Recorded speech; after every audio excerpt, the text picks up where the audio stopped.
ಸಹಿತ ಇನ್ನೂ ನಿನ್ನ ಪೂಜೆ ಮುಗಿದಲಿವೇನಮ್ಮ? ಮುಗೀತು ಅಪ್ಪ, ಪ್ರಸಾದ ತೆಗೆದುಕೊಳ್ಳಿ.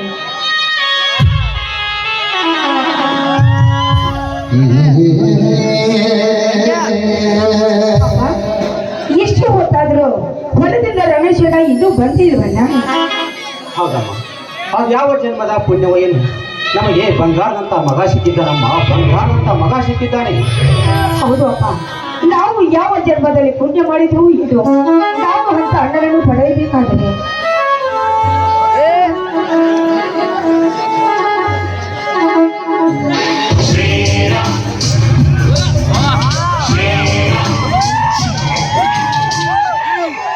ನಾನು ಬರುವವನಿಗೆ ಮಾತ್ರ ಬೇರೆಯವರಲ್ಲ,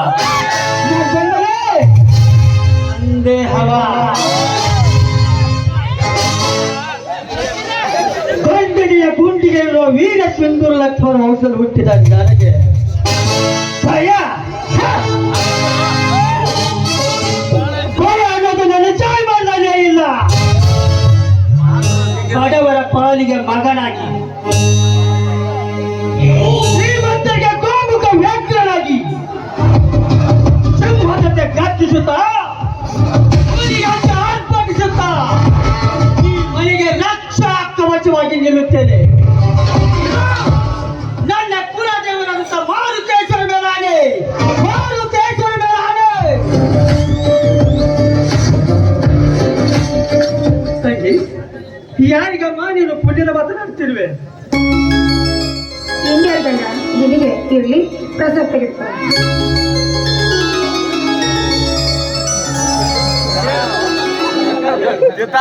100 ವರ್ಷಗಳ ಕಾಲ ಹೌದು, ನಾನು 1000 ವರ್ಷ ಜನಿಸಿದ್ರು ಕೂಡ ನಿನ್ನ ತಂಗಿಯಾಗಿ ಜನಿಸಿ ಬರಲಿ ಅಂತ ಆ ದೇವರ ಹತ್ರ ನಾನು ಕೇಳ್ಕೊಳ್ತೀನಿ.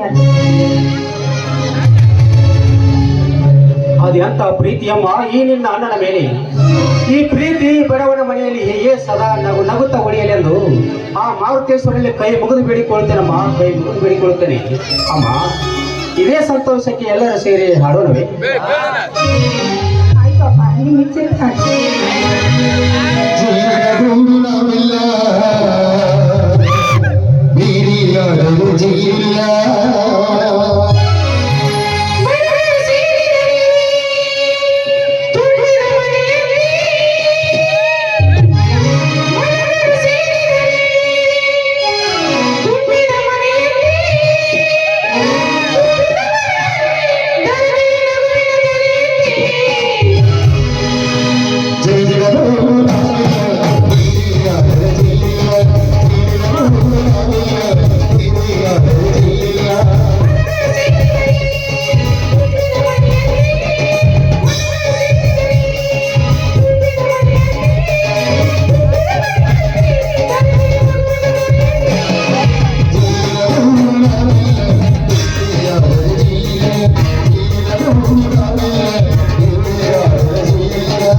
ಇಲ್ಲ, ಚಿಂತೆಗೆ ಜಾಗ ಇಲ್ಲ, ಕಷ್ಟ ನಷ್ಟ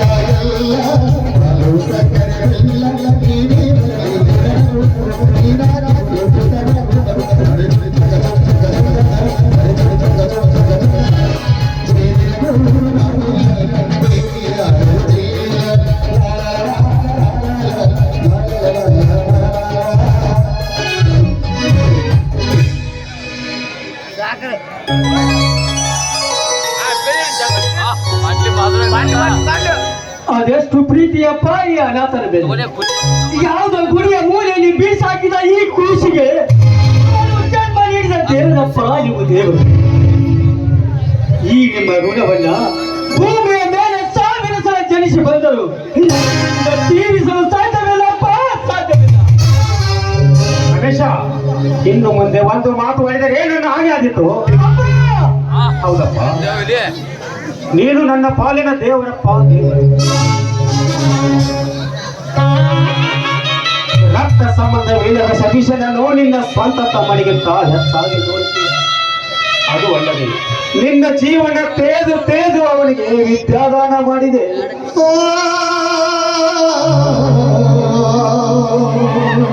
ಅಪ್ಪ, ಅದು ನನ್ನ ಕರ್ತವ್ಯವಾಗಿದೆ. ಎಲ್ಲರ ಹಾಗೆ ನನ್ನ ತಮ್ಮ ಒಬ್ಬ ದೊಡ್ಡ ಸಾಹೇಬಾಗಬೇಕೆನ್ನುವುದೇ. ಅವನಿಗೋಸ್ಕರ ಎಷ್ಟೇ ಹಣ ಖರ್ಚಾದ್ರೂ ಚಿಂತೆ ಇಲ್ಲಪ್ಪ, ನನಗೆ ಚಿಂತೆ ಇಲ್ಲ. ನನ್ನ ಪ್ರಾಣವನ್ನು ಒಟ್ಟೆ ಇಟ್ಟಾದರೂ ಓದಿಸುತ್ತೇನಪ್ಪ, ಅವನನ್ನು ಓದಿಸುತ್ತೇನೆ. ಅಪ್ಪ, ವರ್ಷ ಬಿಟ್ಟಿದೆ, ಹತ್ತಿ ಬೆಳೆಯ 10,000 ಹಣ ಬಂದಿದೆ. ಈ ಹಣವನ್ನು ಆ ದುಷ್ಟ ಶ್ರೀಮಂತ ದೊಡ್ಡವರಿಗೆ ಕೊಟ್ಟು ನಮ್ಮ ಹೊರಡ ಹೊಟ್ಟೆ ಇಟ್ಟಿರುವ ಕಾಗದ ಪತ್ರ ಇಸಿದುಕೊಂಡು ಬಾರಪ್ಪ. ತೆಗೆದುಕೋ ಈ ಹಣವನ್ನು. ಹೌದಪ್ಪ, ಈ ಹಣದಿಂದ ಶ್ರೀಮಂತನ ಹಣ ಮುಟ್ಟಿದ್ರೆ ಅಷ್ಟೇ ಸಾಕು. ಆ ದುಷ್ಟ ಶ್ರೀಮಂತನ ಸಹವಾಸ ಇನ್ನು ಮುಂದೆ ಯಾವತ್ತೂ ಮಾಡಬೇಡಿ. ಅಂತವರ ಸಹವಾಸ ಅಂದರೆ ಪದರಿನಲ್ಲಿ ಬೆಂಕಿ ಇದ್ದ ಹಾಗೆ. ಆ ದುಷ್ಟರಿಂದ ನಮ್ಮಂತವರು ದೂರ ಇರುವುದೇ ಒಳ್ಳೆಯದು. ಆಯ್ತಮ್ಮ, ನಾನು ಬಯಸುವುದು ಅದನ್ನೆತ್ತಾನೆ. ಅಂತ ದುಷ್ಟ ಸೂರ್ಯ ಮಕ್ಕಳಿಂದ ಪರಿವಾರ ಕಷ್ಟವನ್ನು ಪಟ್ಟಿದ್ದೇವೆ. ಹಾಗೆ ಇಂದು ಅದರ ಪರಿಹಾರ ಆಗುವ ಕಾಲ ಬಂದಿದೆ ಅಮ್ಮ. ಹಣ ಕೊಟ್ಟ ಮೇಲೆ ನೋಡಮ್ಮ, ಆ ಶ್ರೀಮಂತರ ಆಟವನ್ನ ಹೇಗೆ ಆಡ್ತಾರಂತ.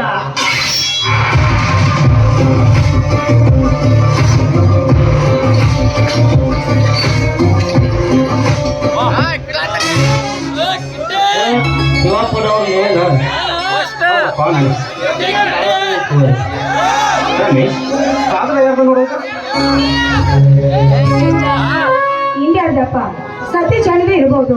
ನನಗೆ ಹಣ ಕೊಡಿಸಿ ಅಂತ ಏನಾದ್ರೂ ಪತ್ರ ಬರೆದಿರ್ಬೋದು. ಅವರಿಗೇನು ಗೊತ್ತು ಆ ನಮ್ಮ ದುಡ್ಡಿನ ಆತಂಕ. ಹಾಗೆ ಹಾಗಂಡ ಬಂದಮ್ಮ, ಅವರು ನನ್ನ ತಮ್ಮ ಓದಿದರೆ ಅಷ್ಟೇ ಸಾಕು. ಇರ್ಲಿ, ಈ ಪತ್ರದಲ್ಲಿ ಏನು ಬಂದಂತ ಓದಿ ಹೇಳು.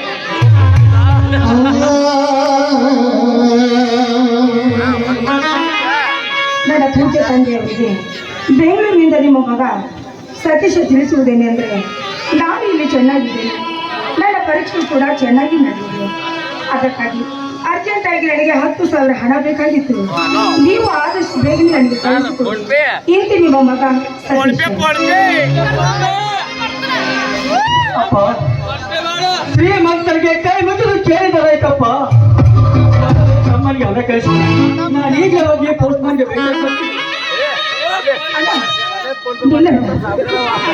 ನೀನು ಅವ್ರ ಹತ್ರ ಹೋಗೋದು ಸರಿಯಲ್ಲ. ಯಾಕೆಂದ್ರೆ ಮೊದಲಿನಿಂದಲೂ ನಾವು ಅಂದ್ರೆ ಕೆಂಡ ಕಾರುತ್ತಾನೆ ಆ ಶ್ರೀಮಂತ. ಹಣವಿಲ್ಲವೆಂದು ಹೇಳಿ ನಮ್ಮ ಹೊರವನ್ನೇ ನುಂಗಿ ನೀರು ಕುಡಿದು ಬಿಡುತ್ತಾನೆ. ಹೌದಪ್ಪ, ಶ್ರೀಮಂತರನ್ನು ಎದುರು ಹಾಕಿಕೊಂಡು ಬದುಕುವುದಂದರೆ ಮನೆಯಲ್ಲಿ ಕೆಂಡ ಇಟ್ಟುಕೊಂಡಂತೆ. ಮೊದಲು ಅವರಿಗೆ ಹಣ ಕೊಟ್ಟರಾಯ್ತು, ನಡಿಯಪ್ಪ. ಇಲ್ಲಿವರೆಗೆ ತಮ್ಮ ಕಲಿತ ವಿದ್ಯೆ ಎಲ್ಲ ಹಾಳಾಗುತ್ತದೆ. ಮೊದಲು ತಮ್ಮನಿಗೆ ಹಣ ಕಳಿಸೋದೇ ಒಳ್ಳೆಯದಪ್ಪ. ಅದು ಎಂತ ಪ್ರೀತಿಯಪ್ಪ ನಿಂದು ನಿನ್ನ ತಮ್ಮನ ಮೇಲೆ. ತಮ್ಮನೆಂದರೆ ಹುಚ್ಚತ್ತು ಪ್ರೀತಿಸುವ ನಿನಗೆ ಅವನೇನು ಮಾಡುವನು? ಅವನು ಕೇಳಿದ ಹಾಗೆ ನೀನು ಹಣ ಕಳಿಸುತ್ತಾ ಹೋದರೆ ನಿನ್ನ ಗತಿ ಏನೋ.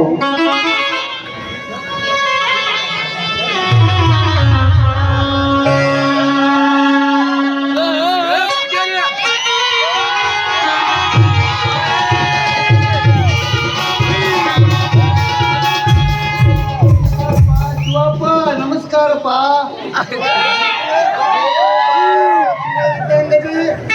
ಮಗಳ ಮದುವೆಗೆ ಏನು ಮಾಡ್ತಾ ಶೆಟ್ರೆ, ನಿಮ್ಮ ಸಾವುಕಾರ ಬಗ್ಗೆ ನೀವು ವಿಚಾರ ಮಾಡ್ತಾ ಇದ್ದೀವಿ. ನಮ್ಮ ಸಾವುಕಾರ ಬಗ್ಗೆ ವಿಚಾರ ಮಾಡ್ತಂದ್ರ ಭಾಳ ಚಲೋ ಆತ್ಮಲ್ಲಿ ತಮ್ಮ. ಯಾಕಂದ್ರೆ ನಾನು ಅದ ಕೆಲ್ಸಕ್ಕೆ ಬಂದ ನಾವು ಕೊಟ್ಟು 10,000 17,000 ಆಗೈತಿ. ಏನು ರೊಕ್ಕ ಕೊಡ್ತಿರೋ ಏನು ಹೊಲ ಬಂದು ಕೊಡ್ತಿರೋ ಇಷ್ಟು ಕೇಳ್ಕೊಂಡು ಬಾಬು ಕಳಿಸ್ಯಾರ ನಮ್ಮ ಸಾವುಕಾರ. ಇದಕ್ಕೆ ನೀ ಏನೈತಿಯೋ ತಮ್ಮ ಶೆಟ್ರಿ, ಇದು ಎಂತ ಮಾತಾಡ್ತೀರಿ ನೀವು? ನಾನು ತಂದಿದ್ದು 10,000 ನಿಜ, ಆದರೆ ಬಡ್ಡಿ ಕೂಡ ಕಟ್ಟುತ್ತಾ ಬಂದಿದ್ದೇನೆ. ನೀವು ನೋಡಿದ್ರೆ 17,000 ಹೇಳ್ತೀರಲ್ಲ.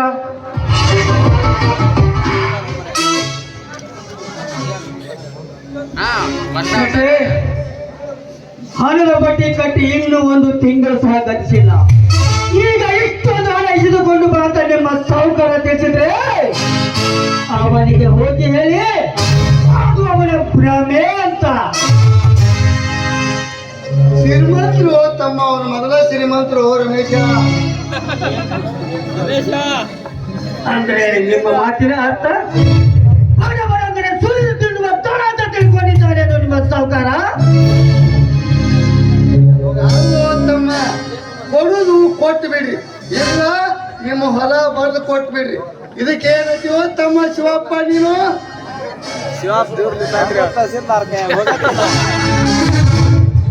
ಶೆಟ್ರಿ, ಮಳೆ ಇಲ್ಲದ ಕಾರಣ ನಮಗೂ ಬೆಳೆ ಕೈ ಕೊಟ್ಟು ಹಣದ ತೊಂದರೆ. ಅದರೊಳಗೆ ಸಿಟಿಯಲ್ಲಿ ಓದುತ್ತಿರುವ ಮಗ ಒಬ್ಬ. ಅಯ್ಯಪ್ಪ, ನಮ್ಮ ಸಾವುಕಾರ ಒಕ್ಕನ್ ಕಿತ್ತ ನಿನ್ನ ಮಗನು ಓದಲಿಕ್ಕೆ ಹೇಳ್ತಾನ.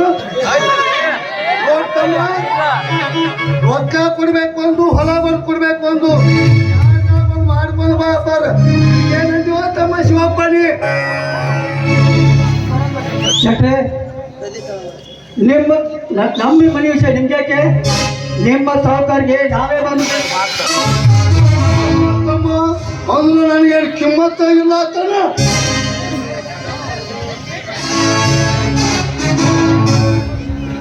ಕತ್ತಿಗೆ ಲತ್ಯ ಪೆಟ್ಟು ಇಡುವ ಹಾಗೆ ಇಂಥವರಿಗೆ ಪದೇ ಏನು ಹೇಳ್ಬೇಕು ಅಣ್ಣ?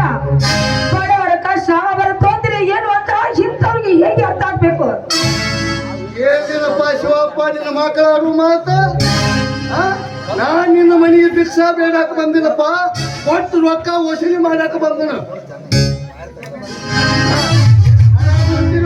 ಏನು ಹೊಲ ಬರ್ದು ಕೊಡ್ತಿರೋ, ಯಾರ ಮಾಡ್ಕೊಂಡು ಹೋಗ್ತಾನ ಇವ.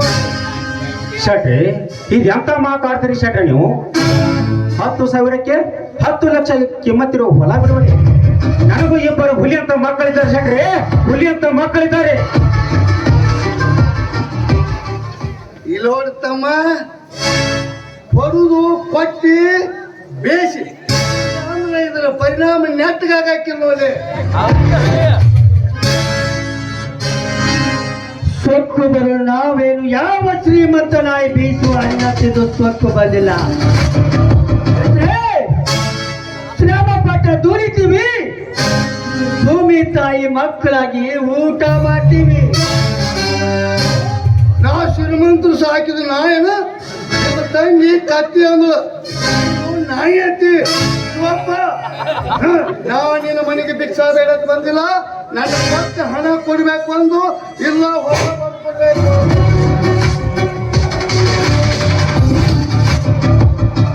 ಶೆಟ್ರಿ, ಏನೋ ಸಣ್ಣ ಮಕ್ಕಳು ಬಾಯಿ ತಪ್ಪಿ ಅಂದಾವಷ್ಟ, ಸ್ವಲ್ಪ ಅಡ್ಡ ಹಾಕೋರಿ. ಸಣ್ಣ ಮಕ್ಕಳಕ್ಕೆ ಲಾಲಿ ಚಿಪ್ಸ್ ಇರ್ತಾನಪ್ಪ, ಅವ್ರು ಅಂತ ಕುಡಿ ಈ ಕಾಲ ಶಕ್ತಿ ಮಾಡಿದ್ರೆ ಆ ದೇವ್ರನ್ನ ಮೂರನೇ ಕಣ್ಣು ತರದ ನೋಡಿ ತಮ್ಮ.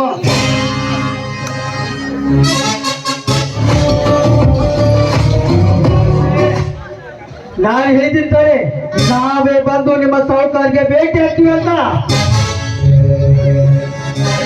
ತಮ್ಮ, ನಾನು ಮಲ್ಲಪ್ಪ ಶೆಟ್ಟಿ, ಕಿತ್ತೂರವನ್ನು ಹಾಳು ಮಾಡಿದ ಮಲ್ಲಪ್ಪ ಶೆಟ್ಟಿ ನಮ್ಮ ದೊಡ್ಡಪ್ಪನ ಮಗ. ನಾನು ಅವರ ತಮ್ಮನ ಮಗ ಮಲ್ಲಪ್ಪ ಶೆಟ್ಟಿ. ನನ್ನ ಎದುರು ಹಾಕೊಂಡು ಒಂದ, ನಿಮ್ಮ ಮನೆಗೆ ಬೆಂಕಿ ಹಚ್ಕೊಂಡು ಒಂದ. ತಂಗಿ ಒಂದು ಏನು ಉದ್ದಿಲ್ಲ, ಭಾಳ ಹಾರ್ಯಾಡಿ ಮಾತಾಡ್ತೀನಿ.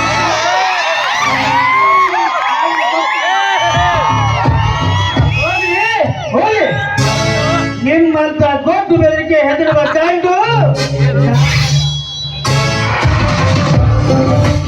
ಬಡವರಿಗೆ ಸಾಲ ಕೊಟ್ಟು ಬಡ್ಡಿಗೆ ಚಕ್ರ ಬಡ್ಡಿಯನ್ನ ಸೇರಿಸಿ ಕೊಟ್ಟಿನಿಂದ ಬೆಳೆಯುತ್ತಿರುವ ಹಾಡಿನ ಪಾಠ ಶ್ರೀಮಂತರ ಪುಂಡತನ ಅಡಗಿಸದಿದ್ದರೆ ಯಾರು ಈ ಭೂಮಿ ತಾಯಿಯ ಚೊಚ್ಚಲ ಮಗ ರಮೇಶನೇ ಅಲ್ಲ.